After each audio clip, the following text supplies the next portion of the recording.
Hey everyone, hope you all are well. Today I'm going to talk you through some tips and tricks to ensure that your liner lasts all day long. If you find your liner starts to look like this throughout the course of the day, I'll show you how you can make it look like this and ensure that it stays that way. So we're just going to talk through some quick, easy tips to prevent your liner from smudging. So let's get started. The first thing that I like to do, as always, with any kind of a makeup look, I like to prime the eye area. So I'm using the Wet n Wild eyeshadow primer, and I've just squirted out a little bit of this on the back of my hand and then dipped the Sedona Lace 954 brush into it.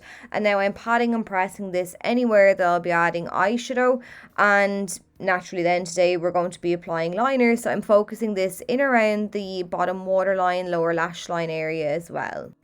Now you want to set the eye area with some powder. I'm taking the Stay Matte Translucent Powder from Rimmel on an Iconic Bronze CCQ08 brush. If someone says they're having an issue with mascara or liner smudging, the first thing I'll always ask is, are you setting the eye area? So you want to set the eye area with some powder because you don't want the oils that your skin naturally produces to mix with the mascara or liner, because this will cause it to smudge and break down throughout the day.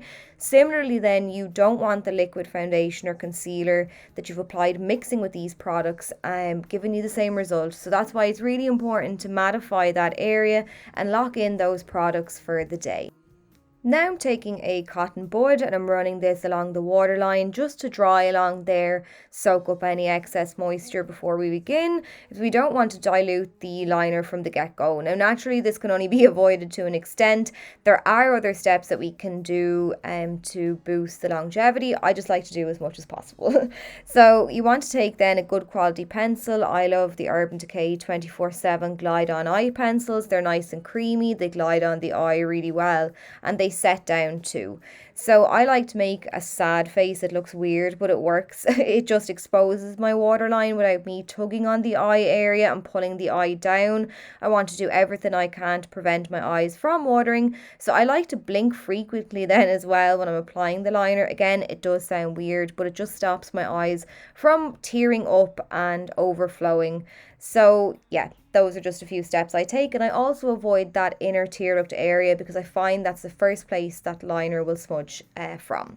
So I like to take then a setting spray. This is an old photo of the Urban Decay All Nighter setting spray from my archives. The packaging has changed, but I like to pick up some black eyeshadow. This is just a cheap one from Penny's.